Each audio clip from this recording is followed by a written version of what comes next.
तो स्वागत है आपका CP31 सीट के हिंदी सॉल्यूशन में। चलते हैं 900 रेटेड प्रॉब्लम, थर्ड क्वेश्चन। ठीक है, क्या है?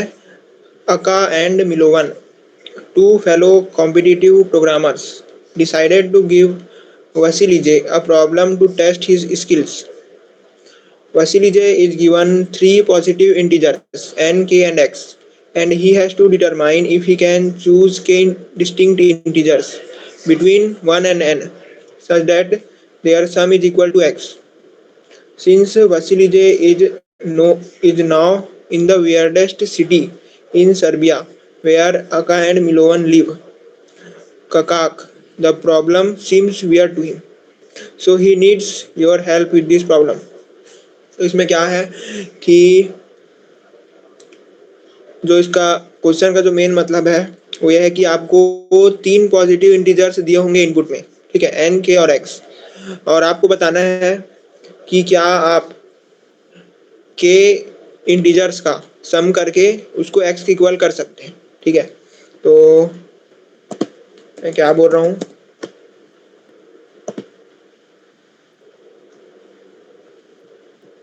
ठीक है, आपको तीन नंबर्स दिए होंगे इनपुट में, ठीक है, एन, के और एक्स।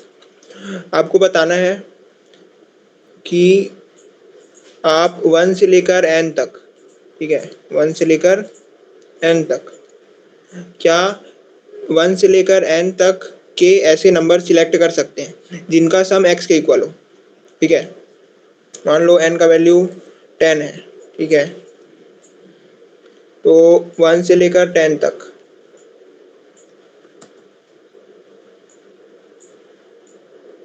ठीक है, 1 से लेकर 10 तक,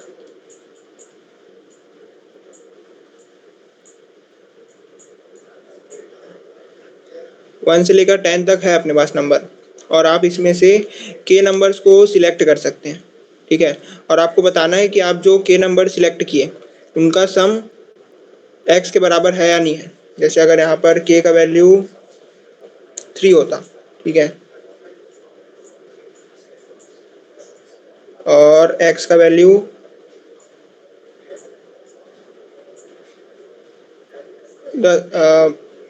9 होता, ठीक है, तो हम क्या करते, के इक्वल टू 3 यानी हम तीन नंबर सिलेक्ट कर सकते हैं। ठीक है, तीन नंबरों को हम सिलेक्ट कर सकते हैं, और x का वैल्यू 9 है यानी हमको सम बनाना है 9, तो तीन नंबर को प्लस करके हमको 9 बनाना है। तो कौन कौन सा हम सिलेक्ट करेंगे, 1, 2 और 6। ठीक है, 1, 2 और 6 का यूज करके हम 9 बना ले रहे हैं, इसलिए इस केस में आंसर यस आएगा। मतलब कोई भी 1 से 10 तक हमें कोई भी तीन नंबर सिलेक्ट करने हैं और उसका सम को 9 के बराबर करना है। ठीक है, x के बराबर। अगर हम x के बराबर कर लेते हैं तो आंसर यस आएगा। ठीक है, अगर नहीं कर पाते तो आंसर नो आएगा। ठीक है, तो ये हो गया क्वेश्चन। चलते हैं इसके एक्सपेक्टेड टाइम कॉम्प्लेक्सिटी में। तो यहाँ पर जो टाइम लिमिट पर टेस्ट दिया है वो है 1 सेकेंड। ठीक है, तो जो 1 सेकेंड में हम 10 पावर 8 ऑपरेशंस परफॉर्म कर सकते हैं। ठीक है, ठीक है, और एक टेस्ट के लिए हमें दिया है 1 सेकेंड। ठीक है, यानी एक टेस्ट के लिए हमें दिया है 10 पावर 8 ऑपरेशन। ठीक है,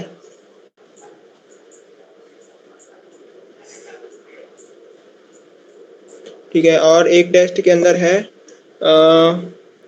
एक टेस्ट के, हाँ, और यहाँ पर जो n का मैक्सिमम वैल्यू भी दिया है कि जो n है वो 2 इंटू 10 पावर 5 को एक्सीड नहीं करेगा सभी टेस्ट केसेस में मिला के। ठीक है, तो हम यहाँ पर डायरेक्ट कंपेयर कर सकते हैं। ठीक है, 2 इंटू 10 पावर 5 को डायरेक्ट 10 पावर 8 से कंपेयर कर सकते हैं। तो यहाँ पर आएगा ओ एन। ठीक है, ओ एन सॉल्यूशन चल जाएगा, क्योंकि इसके अलावा ओ एन लॉग एन ये भी चल जाएगा, क्योंकि ये भी 10 पावर 8 से छोटा है। ठीक है, ठीक, ओ वन से लेकर ओ एन लॉग एन, तक के सॉल्यूशंस इसमें चल जाएंगे, जबकि जो ओ एन स्क्वायर है, ठीक है, O n square log n, ये सभी सॉल्यूशंस नहीं चलेंगे, ठीक है, क्योंकि इसमें जो मैक्सिमम लिमिट है 10⁻8 ऑपरेशंस का वो एक्सीड हो जाएगा, ठीक है। तो ये हो गया एक्सपेक्टेड टाइम कॉम्प्लेक्सिटी, ठीक है, एक्सपेक्टेड टाइम कॉम्प्लेक्सिटी। अब चलते हैं इसके सॉल्यूशन पे, ठीक है। तो हमको 3 नंबर्स दिए हैं, ठीक है, एन के और एक्स, और हमको एक्स सम बनाना है, ठीक है। जितने अगर के का वैल्यू जितना होगा उतने नंबर्स हम सिलेक्ट कर सकते हैं और उनका सम को हमको एक्स के बराबर करना है, ठीक है। तो इसके लिए एक एग्जांपल लेते हैं, वही वाला, ठीक है, n = 10 है इस केस में और k का वैल्यू 3 है, ठीक है।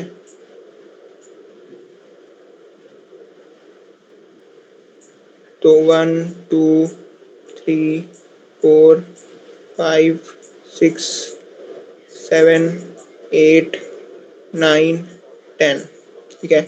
अब इसमें से हमें 3 नंबर सिलेक्ट करने हैं, ठीक है, ताकि वो x के बराबर हो जाए। ये x का वैल्यू अभी के लिए x ही रहने देते हैं, ठीक है। तो हम इसमें से हम 3 वैल्यू सिलेक्ट करेंगे।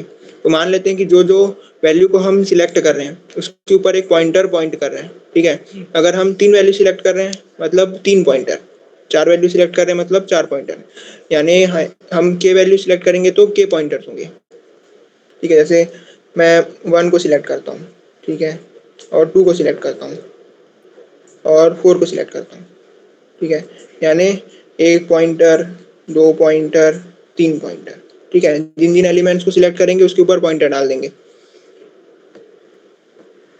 ठीक है। मतलब अगर k का वैल्यू 3 है मतलब 3 पॉइंटर, तो k का वैल्यू जितने होगा उतने पॉइंटर्स होंगे। अब क्या हम यहाँ पर ये निकाल सकते हैं कि अगर k का वैल्यू 3 है तो मिनिमम कौन सा वैल्यू हम बना सकते हैं, ठीक है। मतलब मिनिमम कितना सम हम क्रिएट कर सकते हैं 3 पॉइंटर्स की मदद से, ठीक है। क्या बता सकते हैं? बता सकते हैं कैसे, ठीक है,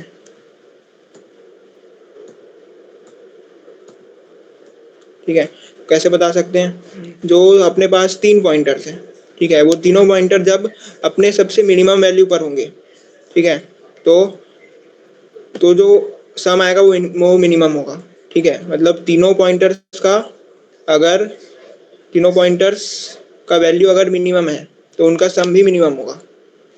जैसे कि अपने पास जो पहला पॉइंटर है वो अपने सबसे छोटे वैल्यू जो हो सकता है उस पॉइंटर का उस पर पॉइंट कर रहा है, ठीक है, वो वैल्यू हो सकता है 1, ठीक है। अब दूसरा पॉइंटर आया, अब दूसरा पॉइंटर है वो के लिए सबसे छोटा वैल्यू क्या होगा 2, ठीक है। और तीसरा पॉइंटर आया, उसके लिए सबसे छोटा वैल्यू होगा 3, ठीक है। क्योंकि एक ही वैल्यू के ऊपर दोनों पॉइंटर पॉइंट नहीं कर सकते, ठीक है। तो जो मिनिमम सम बन सकता है 3 पॉइंटर्स की मदद से वो क्या है? 3 2 5 और एक 6, ठीक है। तो यहाँ पर जो मिनिमम आ रहा है वो है 6, ठीक है, ठीक है। अब 3 पॉइंटर्स है अपने पास, ठीक है, और 3 पॉइंटर्स की मदद से मैक्सिमम कितना नंबर बन सकता है, ठीक है। तो अब मैक्सिमम के लिए क्या देखेंगे कि हर पॉइंटर अपने मैक्सिमम से मैक्सिमम वैल्यू पर पॉइंट करें, ठीक है। तो यहाँ पर मिनिमम से मिनिमम पे पॉइंट कर रहा था, अब मैक्सिमम से मैक्सिमम पे पॉइंट करेगा। तो यहाँ पर पहला पॉइंटर इसको पॉइंट कर दिया, दूसरा पॉइंटर इसको पॉइंट कर दिया, तीसरा पॉइंटर इसको पॉइंट कर दिया, ठीक है। अब अगर हमें k का वैल्यू 3 देता है, ठीक है, और x का वैल्यू मान लो 5 देता है, ठीक है, तो क्या हम इस नंबर को बना पाएंगे? आंसर बहुत सिंपल है कि नहीं बना पाएंगे। क्यों नहीं बना पाएंगे? क्योंकि 3 पॉइंटर्स की मदद से हम जो मिनिमम नंबर बना सकते हैं वो है 6, जबकि जो हमें नंबर बोला है वो है, जो नंबर मतलब जो सम बनाने बोला है वो है 5। तो हम मिनिमम से छोटा नंबर नहीं बना सकते 3 पॉइंटर्स की मदद से। ठीक है, तो इस केस में आंसर नो आ जाएगा। यानी अगर x का वैल्यू मिनिमम से छोटा है तो आंसर नो आएगा। ठीक है, ठीक है। और अगर मान लो x का वैल्यू 10, इसका मैक्सिमम वैल्यू कितना है? तो मैक्सिमम वैल्यू जो हम बना सकते हैं, ठीक है, 3 पॉइंटर्स की मदद से, यानी 3 पॉइंटर्स की मदद से इससे बड़ा वैल्यू नहीं बना सकते। ठीक है, तो कौन सा वैल्यू जो हम बना सकते हैं वो है 9, 9, 18, 17, 27। ठीक है, तो 27। तो जो मैक्सिमम नंबर बना सकते हैं 3 पॉइंटर्स की मदद से वो है 27। अगर हमें 27 से बड़ा नंबर बनाने बोलेगा तो हम नहीं बना पाएंगे। ठीक है, तो अगर x ग्रेटर देन मैक्सिमम हुआ तो आंसर नो आएगा। ठीक है,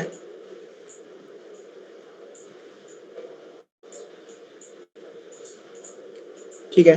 तो फिर यहाँ तक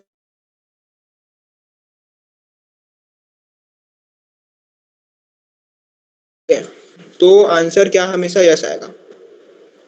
x का वैल्यू अगर मिनिमम और मैक्सिमम के बीच में है, ठीक है,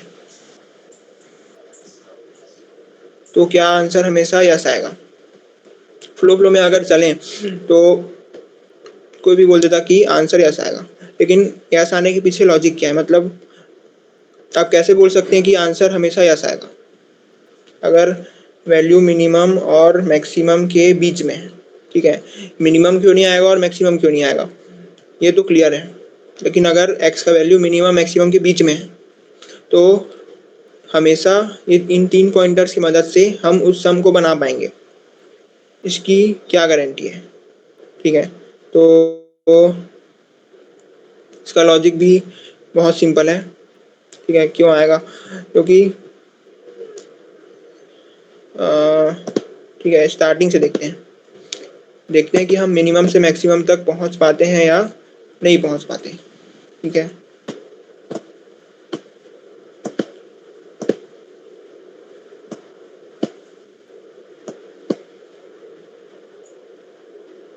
तो अपने पास जो मिनिमम है वो है 6 और मैक्सिमम है 27।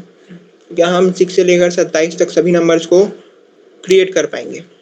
ठीक है, तो इसको मैं पूरा एक एक नंबर को बना के नहीं दिखाऊंगा, छोटा सा ड्राई रन करूंगा जिससे आपको पूरा आइडिया हो जाएगा। तो कैसे करेंगे कि जब भी अभी सम कितना है? 6 है। ठीक है, अभी जो सम है वो है 6। ठीक है, अब ये पॉइंटर एक आगे बढ़ा, ये पहुंच गया 4 में, तो सम इंक्रीज होगा बाय 1। ठीक है, तो अब सम हो जाएगा 7। ठीक है, यहाँ से यहाँ जाएगा तो सम हो जाएगा 7। ठीक है, क्योंकि यहाँ पर +1 हुआ। अब जब सम यहाँ से यहाँ जाएगा, ठीक है, तो एक बार फिर से +1 होगा, यानी कि ये सम हो जाएगा 8। ठीक है, अब जब सम यहाँ से यहाँ जाएगा, ठीक है, तो ये सम हो जाएगा 9।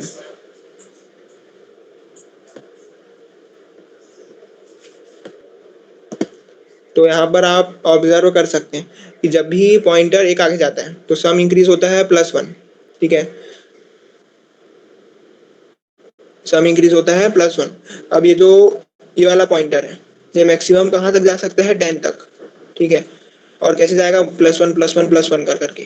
तो जब ये यहाँ से यहाँ तक पहुँच जाएगा, ठीक है,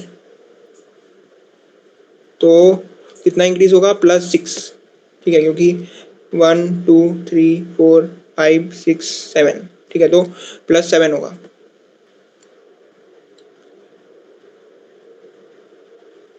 ठीक है, अब वैसे ही 2 भी 9 तक पहुंच सकता है, तो यहाँ पर भी +7, और 1 भी 7 तक पहुंच सकता, 1 भी 8 तक पहुंच सकता है, तो यहाँ पर भी कितना होगा? +7। यानी हर बार +7 +7 +7 हो रहा है। ठीक है, यानी जब 3 यहाँ से यहाँ तक पहुंचेगा तो 6 से लेकर 6 से लेकर जो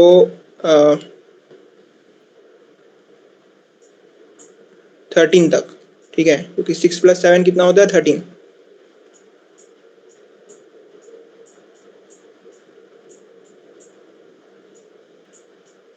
ठीक है, 6 से लेकर 13 तक जितने नंबर्स हो सकते हैं सबको प्रोड्यूस कर पाएगा। ठीक है, अब उसके बाद अगर 13 से बड़ा नंबर चाहिए, ठीक है, तो 13 से लेकर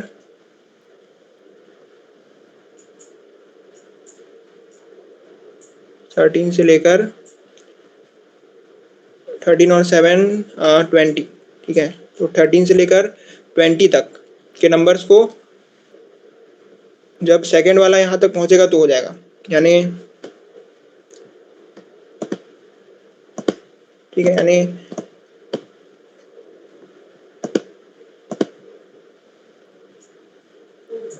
जब 13 बन रहा है, ठीक है, तो जो ये वाला पॉइंटर है वो 3 से निकल के 10 तक पहुंच चुका है। अब इसके बाद 13 से बड़ा नंबर चाहिए, तो ये वाले पॉइंटर को हम यहाँ तक ला लेंगे।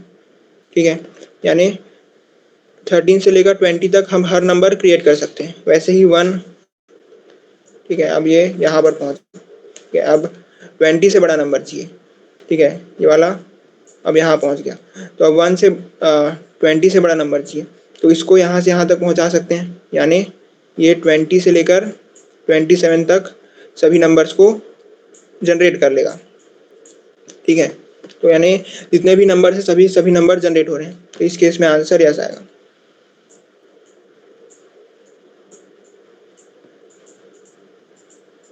ठीक है, यहाँ पर हो सकता है किसी को डाउट हो, तो इसको छोटा सा मतलब एक एग्जांपल लेके एक बार और मैं एक्सप्लेन करता हूँ। ठीक है, तो क्या सिचुएशन था, ठीक है,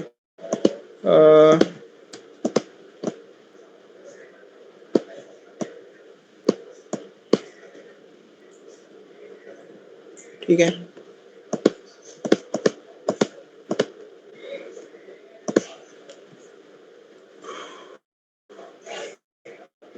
3 था यहाँ पर। मान लो मैं जनरेट करना है 6 से 13 के बीच, क्या नंबर जनरेट करना है, मान लो 8, तो मैं इसको आगे ले जाऊंगा और ठीक है, अभी 6 हो रहा है, तो यहाँ से यहाँ जाएगा 7 हो गया, यहाँ से यहाँ जाएगा 8 हो गया, यानी 1, 2 और 5। ठीक है, 1, 2 और 5 की मदद से मैं जनरेट कर लिया 8। ठीक है, वैसे ही मैं 6 से 13 तक हर एक नंबर को जनरेट कर लूँगा। अब 13 से बड़ा नंबर चाहिए, तो 13 से बड़े नंबर के लिए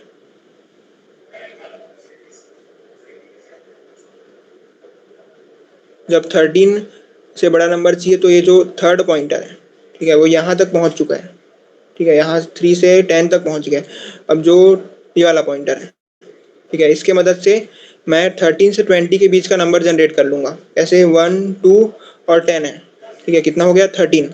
अब मेरे को +1 करना है, तो मैं इस पॉइंटर को आगे बढ़ाऊंगा। ठीक है, इससे यहाँ पर 13 से 20 के बीच के नंबर्स हैं वो भी जनरेट हो जाएंगे। ठीक है, ऐसे ही 20 से 27। तो अगर नंबर मिनिमम से और मैक्सिमम के बीच में है तो आंसर ऐसा आएगा। तो अब चलते हैं इसके कोड में। ठीक है, अगर यहाँ पर आपको कोई डाउट आ रहा है तो आप इसको ड्राई रन करके देखें, एक एक बार एक एक पॉइंटर को आगे बढ़ाएं। जैसे मैं बढ़ाया, पहले थर्ड पॉइंटर को, फिर सेकेंड पॉइंटर को, फिर फर्स्ट पॉइंटर को। इससे आपको पता चलेगा कि कैसे नंबर्स इंक्रीज हो रहे हैं।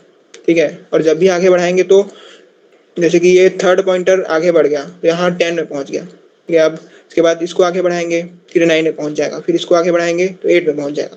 जितने भी नंबर से मिनिमम से मैक्सिमम तक के सभी सभी नंबर जनरेट हो जाएंगे।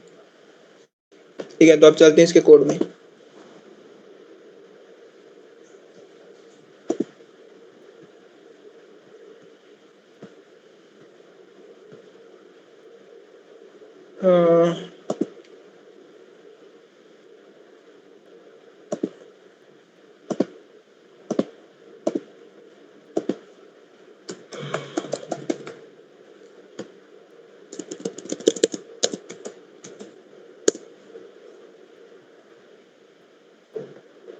ठीक है, तो यहाँ पर मैं सबसे पहले निकाला मिनिमम। ठीक है, मिनिमम की कैसे निकालेंगे, स्टार्टिंग के 3 नंबर्स को प्लस करके। ठीक है, तो ये फॉर्मूला लगाया n+1/2, जिससे स्टार्टिंग के n नेचुरल नंबर्स का सम मिल जाता है। ठीक है, और फिर मैक्सिमम के लिए हमें चाहिए लास्ट के 3 नंबर्स का सम। ठीक है, तो मैं क्या किया, टोटल सम निकाल लिया। ठीक है, और इसमें से जो लास्ट के 3 नंबर्स के सम है उसको छोड़ के जो बाकी सम बचे उनको माइनस कर दिया। ठीक है, यानी यानी मैं इनका टोटल सम निकाला, उसके बाद इसमें से इतने सम को माइनस कर दिया। ठीक है, तो इसका इसका सम मिल गया। ठीक है, अब फिर अगर x ग्रेटर देन मिनिमम या फिर less than equal to maximum है तो आंसर आएगा यस, यानी मिनिमम और मैक्सिमम के बीच में है तो आंसर ऐसा आएगा, अदरवाइज आंसर नो आएगा। ठीक है, इसका जो टाइम कॉम्प्लेक्सिटी होगा वो होगा O1। ठीक है, यहाँ पर मैं किसी लूप का यूज नहीं कर रहा हूँ। ठीक है, हर टेस्ट केस जो है वो कांस्टेंट टाइम में चल रहा है। ठीक है, तो ये चलेगा O1 में। ठीक है, स्पेस कॉम्प्लेक्सिटी भी O1। ठीक है, थैंक यू।